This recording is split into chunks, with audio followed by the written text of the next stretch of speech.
started the Richmond Math Salon almost 2 years ago now, after I had gone to this math institute put on by Bob and Ellen Kaplan.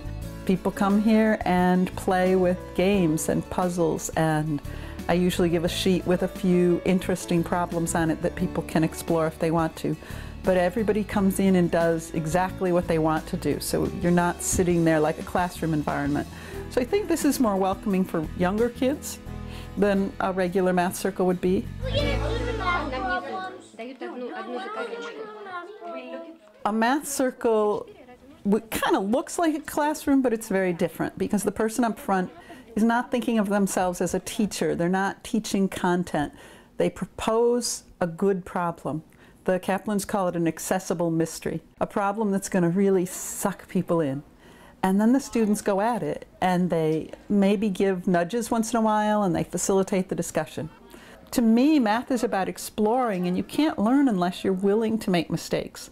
And when you make a mistake, it should be, oh, how did I think of that? How come it works this other way? And it should be this big, fun exploration. So one of my surprises when I started the Math Salon was how important it became to me to work with the parents. Did you get this one? I was expecting to work with people who came because they wanted to play with math. And what happened is that families came because they wanted their kids to play with math, and the parents often would have rather just kind of sat on the side, but I like to engage everyone, and I started thinking about how much more the salon offers if I change the parents' attitude towards math some. A parent who's actually able to enjoy math can make such a difference in their child's life. If you look at the public school level, in the past 10 years we've been testing like crazy, which is not good. It's especially not good for young kids. People have this notion that math is about getting a right answer, and the testing really emphasizes that notion.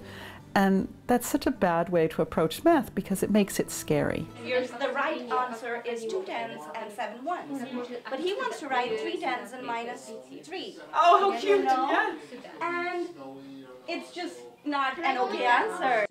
When you look at little kids, they pose their own questions. They say, ooh, what's bigger than a million? And they think about things their own way. At school, the teacher poses the questions and the students answer their questions. Schooling is not a natural environment for learning. It's a natural environment for kids learning to sit down and learn to do what they're told to do. So I think if you try to stop worrying about math lessons and do other things that bring math in, it's much better than doing math, especially if you're uncomfortable with math. I think it would be really wise to realize that earlier isn't better, that we learn more when we're ready to learn it. So the more you measure with cooking, with little construction projects, with art projects, that's really a valuable thing for kids. There's also a lot of books out there called math readers. They're just simple stories, little kids' stories that are great and engaging, that maybe just present really simple ideas like even and odd. The parents might think, there's no math in here, you don't see the lesson.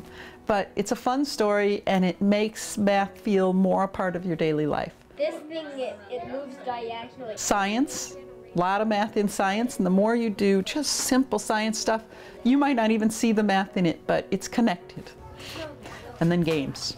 Darrow, do you remember this game? Blink? I love Blockus, where you're using tiles with different areas and shapes. Connect 4 is a great game. A lot of the games I like, they may not seem like math to people at first. I'm very focused on logic.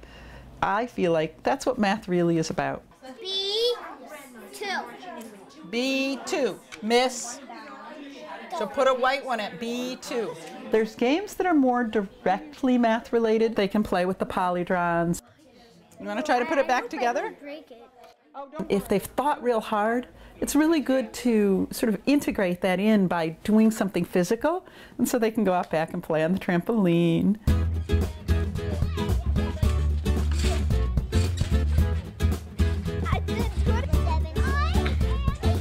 So it's a very informal environment, and it's very math rich. So you try to squish together right here, and at first it's really hard, and then once your hands get used to it, it gets easier. I hope to eventually have a community center, a math center, Richmond Community Math Center. And I hope that the kids in school will come, and I hope it will have the same really warm feel that this has here at my home.